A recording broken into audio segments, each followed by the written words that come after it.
Welcome to 3 Count Commentary. Today we'll be talking about NXT from Christmas Eve 2024. That will be December the 24th. Therefore, this video will be released on Christmas Day. Thank you all for spending just a little bit of time here. The only reason I'm doing this video is because I realize some people actually do work on Christmas, and you may need about 20 to 30 minutes of distraction while you prepare to go home and feast out. This is my only day off this week, is Christmas Day. So I'm going to spend a little time talking about NXT, which is my favorite wrestling show. Despite the fact that I know the ratings went up last week, which got people's attention, and all of a sudden there's now people out here trying to attack NXT. But then again, that always happens. Whenever NXT jumps up a little bit in the ratings more than they think it should, you get a lot more people now paying attention to the show, and then they start to nitpick the show. But this show was taped from last week. It was not a fresh episode of NXT. It was taped because it was in the same building it was in last week. But I will say this was better than the taped Raw and the taped SmackDown. It was actually infinitely better, and it was more fun to watch. But that's just true of NXT in general. Now let's talk about the show. Stephanie Vaquer defeated Cora Jade in a singles match. Cora Jade just has 0 levels of athleticism. I mean, I don't know if it's the gigantic boobs now, which aren't really all that big. It's probably just big for her body. But her athleticism is just not good. And I don't remember her being that athletic in general a couple of years ago. Stephanie Vaquer is just smooth. She's very good. When she gets up on that main roster, man, if she's given the opportunity and she's not nerfed, like Lyra Valkyria, who is also pretty good, even though she couldn't really cut promos. Stephanie Vaquer has aura. She has charisma. If she goes up to the main roster, man, she could be something special. Kalani Jordan assaulted Cora Jade after the match with the kendo stick. Stephanie Vaquer pulled her off. Kalani then got extremely mad at Stephanie Vaquer and Lola Vice, who was trying to calm her down. Instead, she wants to fight Cora Jade, and basically she told them to get out of her face. So she's finally starting to get some spice to this character. She's finally starting to really dig into it, to get some personality. But it seems like she's teasing a heel turn, which she doesn't need. Being a little bit more aggressive, sure. Adding some edge to the character, absolutely. She's been a kind of a smiley baby face for far too long. But yelling at Cora Jade, yelling at Stephanie Vaquer, that's only going to get her ass kicked. So maybe we should rethink that. But Kalani Jordan actually showing some level of growth. That's good. That's what we want to see. William Regal offered to be in the corner of Lexus King for his Heritage Cup Championship match. And he's still trying to corrupt this young man with the brass knuckles. That's what he wants to do. He wants Lexus King to do whatever it takes to win. So Lexus King wrestles Charlie Dempsey, and William Regal gives the brass knuckles, I think in like the 4th round maybe. He gives the brass knuckles to Lexus King, who wouldn't take them. He tried to give the brass knuckles back to William Regal, who also would not take them. And Regal then sucker punched Lexus King. When he punched Lexus King, King dropped the brass knuckles. Charlie Dempsey actually picked the brass knuckles up. The referee saw Charlie Dempsey with the brass knuckles, because he is a certified idiot, and disqualified him. Therefore, the winner of the match by disqualification was Lexus King. But because the Heritage Cup operates on a point system, then the Heritage Cup champion is now Lexus King. That means Charlie Dempsey lost the cup on a disqualification, which was tremendous. Now, under normal circumstances, I would not be thrilled about a guy losing a title in a disqualification situation. However, the Heritage Cup rules are such that a pinfall or submission is just 1 point, and I think a disqualification ends the match. But you can win the Heritage Cup by disqualification. I mean, I forgot who actually has done this already, but I think it was already established in canon that you can win the belt or the cup by disqualification. But doing this actually kind of furthers Lexus King's story, because later on in the show, they're trying to talk to him about this, and Lexus King is gushing with pride about winning his first championship in WWE. And now he knew he could do this by being a man of integrity and saying that he is now a man of integrity, even though he won the match by disqualification. And everybody knows how he managed to win the match. He still feels like he's a man of integrity because he did not cheat. He did not give in to his dark desires. He won fair and square because he was punched by somebody from the outside. And that's an interesting twist to his heel character, because he's going to accept the cup. Now, if they decide to have him give the cup up, that would be interesting. That would be being a man of integrity, but I don't think he's going to do that. So I think he's going to keep the cup and end up defending it. But this was interesting. Now, Dempsey wasn't really doing much with the cup anyway. They did tease from the beginning the William Regal Charlie Dempsey story, and this kind of furthers that story as well, as William Regal is the reason Charlie Dempsey is not the cup champion anymore. So now you have something going on with those two, and I like that even though they went away from it, they haven't gone too far away from it, where they can just come back to it and light it up a little bit. So Charlie Dempsey, he could either go on to bigger and better things, or he could continue to work with his old man and do some on-screen stuff. Him having some heat towards William Regal for costing him the cup could be fun. And Lexus King could also be fun as being sort of delusional, believing that he won this cup legitimately. So this was all fine. And the match was actually not bad. If you actually watch the match, Lexus King has improved quite a bit. He's much smoother on some of the spots that he wants to do. Especially like this springboard sunset flip that he ended up doing. It was actually pretty smooth, believe it or not. Alright, so Alba Fire and Isla Dawn defeated Jasmine Nix and JC Jane. Sean Spears and his cult was watching. Who cares about them? Shotzi, Gigi, and Tatum Paxley were ringside and started arguing with Fallon Henley. They distracted the referee. And Alba Fire and Isla Dawn did a tag team move in the ring to win the match. It was okay, I guess. Can't really complain about it. I mean, it is what it is. We had some Sean Spears stuff later on too, with him still trying to recruit Izzy Dame, but you know, why would she want to be part of that? There's no real reason. Ethan Page says he has no remorse and no regrets for what he did to Javon Evans, and he thanked Javon Evans for helping him find his smile by taking Javon Evans' smile.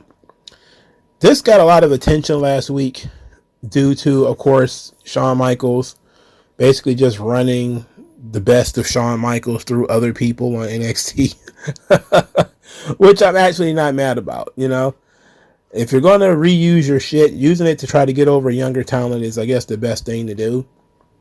And this actually feels like it's more of a push for Javon to me, because Ethan Page, I don't think his ceiling is going up much higher. But Javon Evans needed to be in a storyline, and now he's in one. He had an inciting incident, and now he's got to change. He's in the same boat as Kalani Jordan, where the smiley, upbeat babyface has only gone so far. Now it's time to get some edge to that character. Now it's time to do a little bit more to further that gimmick. And I guess feeding with Ethan Page can really help. Now we get to some of the rough stuff on the show. You had Shiny D Adonis defeating Dion Lennox. This felt like a match from Level Up. Oh yeah, Level Up has been discontinued. We'll talk about that later. In any event, Booker T was in rare form on commentary here. He kept calling him, him being a Dion Lennox, he kept calling him a Carmen blocker, saying that he was a Carmen blocker. And I was sitting here thinking, like, is he trying to call him a cock blocker? And yes, indeed, that is what he's saying to him.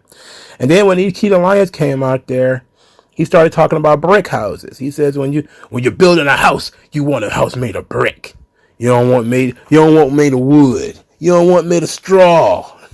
And then he starts talking about how a bird in the hand is better than two in the bush.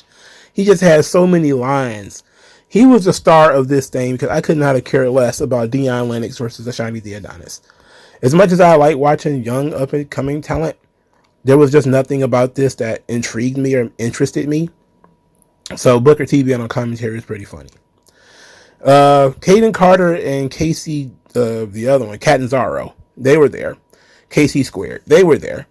They got into an argument with Lash Legend and Jakara Jackson backstage. There is no women's tag team championships in NXT, by the way. So all the women's tag teams coming back to NXT just seems like there's no other place for them than to be sent back to NXT, which sounds about right. Then you had Roxanne Perez. They had a title history for her, basically a vignette package putting her over, where she called herself one of the greatest, or not one of, but the greatest free agent signing in WWE history. She's delusional, of course, but she has done very well for herself. She's done better than I thought she would. And to be quite honest, I think Triple H being more into NXT at this point in time is the reason for that. You know, I think that if this was a Vince McMahon / Bruce Pritchard run NXT, then Roxanne Perez would probably already be on Raw or SmackDown doing a bunch of jobs. I don't think she'd be on the run of a lifetime at that point. So I fully expect that's how her main roster run is going to go. She's probably going to get called up to get, put over hard, and she's going to go out there, she's going to cut these cringe promos, and they're not going to be very good. but she's done a good job as champion, especially in between the ropes. That's really her strong suit. She is good in between the ropes. Her personality and everything is still slacking on your macking. All right, the main event of the evening was a fatal 4-way number one contenders match for the tag team championships. Stax and Luca Crucifino versus Hank and Tank versus OTM versus Miles Bourne and Tavion Heights. The match was no disqualification, which means that there was weapons, there was tables, and somebody got kicked in the face with a cardboard box. And there was a lot of fire extinguishers and chairs, and some guy got wrapped in tape. OTM won the match, which is the worst possible option if we're being honest, because OTM is not good. Tyson and Tyreek attacked Hank and Tank, and they fought off. Then Tony D'Angelo tried to aid Stax and Luca Crucifino, but it still didn't work. Ridge Holland then dressed as Santa Claus and attacked Tony D'Angelo. And so it looks like Ridge Holland versus Tony D'Angelo is where they're going to go next. So they didn't even decide to give Ridge Holland any kind of rematch against Trick Williams. He lost so cleanly, so blatantly, they decided to punt him down to the North American title. But I'm not a fan of he just lost, so now he gets a new championship to chase for. That feels wrong to me. It feels like he should, be rebuilt and then challenge Tony D'Angelo for the title. Especially since Tony D'Angelo about to be a big TV star. I'm kidding, of course. But just saying. Tyson and Tyreek, they actually cut decent promos last week. Being upset and kind of pissy about, friendships and how friendships are holding people back. So they seem like they're going to turn heel and beat up the good-natured, good old boys, Hank and Tank. I'm not really big on Hank and Tank, if we're being honest, but whatever. OTM, however, oh my God, they couldn't even. So every team here had a promo. It was kind of a short promo where they talking about how they're going to win and talked about Christmas and all that kind of stuff. OTM's was the worst. It was really bad. These guys have been on the main roster. They've been on NXT's roster for about a year and some change, and I have seen zero improvement. They are bad every time I see them, and it seems like if Fraxium, which is I'm guessing one of the best tag teams of 2024, undoubtedly Fraxium is one of the best tag teams that has taken place this year, and they've had some of the best matches that have taken place in tag team wrestling this year. If they can't pull anything out of OTM, just get rid of them. And they're still in NXT. It's not going to do too much damage. I know one of them is dating Lola Vice, but so what? If they can't, if Fraxium can't pull anything out of these guys, it's time to just cut bait and run. The best thing OTM has been involved with was Jada Parker. It was a tough sell because Scripps was with them at first. The circus guy, I think his name is Akeem now, Sidney Akeem or something like that. He's wrestling on GCW, doing all the spots, just in crazy amount of spots too. And people are very impressed in what he's doing on the indies, even though he's a very spot monkey-ish wrestler. I mean, he's doing handspring RKOs. Like, you have to stand there like a Mortal Kombat character in order to take it. But he's doing all this kind of stuff. And when he was on NXT doing that shit, he looked goofy because he was Scripps for starters. And then when he was also doing the stuff, it doesn't really resonate with people. They really didn't care. But now he's on the indies, it's kind of working out. But he was originally with OTM before Jada Parker joined the group. And he became irrelevant the moment Jada Parker joined the group. And then she immediately outshined the boys the moment she joined the group. So really, I don't see any purpose for these guys. And I'm thinking 2 years, that's enough. They should just be her heavies, or they don't really wrestle, but maybe they're her bodyguards. Maybe they work as bodyguards for somebody else, but they're two big dudes. So, that's something you can't teach. But my God, their ability to talk is not very good, and their ability to work is not very good. So hopefully Fraxium can get something out of these guys. All right, the final segment pissed a lot of people off, myself included. I'm going to truncate this. Trick Williams, Obafemi, and Eddie Thorpe were in the ring arguing about what to do next. After Thorpe pinned Trick Williams, but Trick Williams also pinned Eddie Thorpe. So it was a double pin. It was a draw. Trick Williams was upset about that, and so was Eddie Thorpe, and so was Obafemi, but he didn't care because he wanted his one-on-one championship match at New Year's Evil. Trick Williams decided to challenge both of them to a triple threat match. And then Obafemi rightfully called this out and says, you just can't beat me one-on-one. And Eddie Thorpe was upset, thought his match should also be one-on-one. But Trick Williams was steadfast in the triple threat idea. Then Ava came out there to make it official. And then we got a brawl after the show. And I got to tell you, this was the worst possible option. And I said this last week, they were probably going to do this. I hate that they backed themselves into this triple threat match. I literally don't see the purpose of doing this right now. It to me feels like they're artificially trying to lengthen Trick Williams' title run. Like, it's time for Oba to win the belt. I mean, it is what it is. I've seen some suggestions that Julia's going to win the title and they don't want to switch both belts in the same night. But I don't see why would you be against that? Like, that has never stopped anybody from winning a championship before. Is, somebody else is winning the title in a completely different division that has nothing to do with this. So we're not going to have you win your title this time. It's like, even if you were to try to wait for WrestleMania, which I also heard, it's like WrestleMania is in April. So we're going to drag that thing another 3 months? How? Like, how are you going to drag that another 3 months? So to me, it would have made more sense to either have Obafemi versus Eddie Thorpe to see which one of them was going to wrestle him, or it would have made more sense to just give Eddie Thorpe his rematch, and then he gets beat outright, and we move on.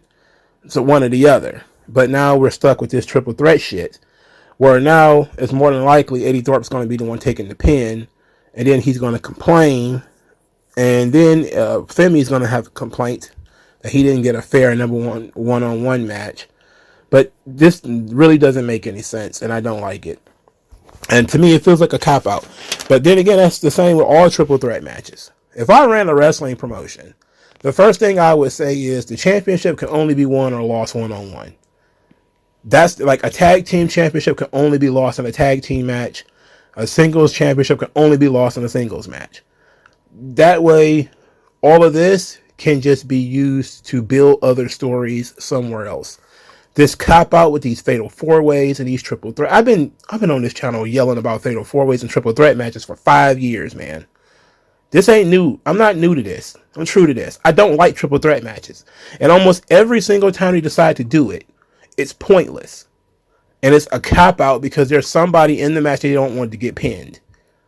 Well, then guess what? Don't book them to be in this situation. You put them somewhere else. But if they go one-on-one with the champion and they don't want to beat them, countouts, disqualifications, a guy gets injured before the match to give him an excuse. That's why you lost. There's 100 different things you could do. You do not have to do a triple threat match. It's the shits. So, well, there's that. Anyway, like I mentioned earlier, NXT Level Up is being discontinued and is being replaced with WWE LFG, which is Legends and Future Greats, which is the WWE A&E partnership, which will be a bunch of NXT talent that have already been signed, including some of the people from that other show that they had. It was on Hulu, which I forgot the name of it. So those people are going to be on there, and they're going to be taping after NXT. So Level Up used to tape after NXT, so now they're going to be replaced by LFG, which is going to be taped after NXT.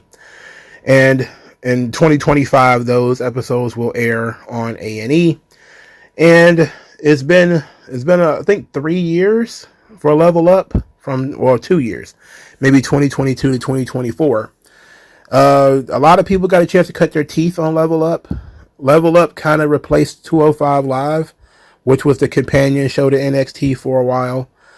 So I don't see this as being a downgrade. I mean, it's definitely tough on the talent because Level Up was a good place for quite a few female wrestlers, especially, to really get good.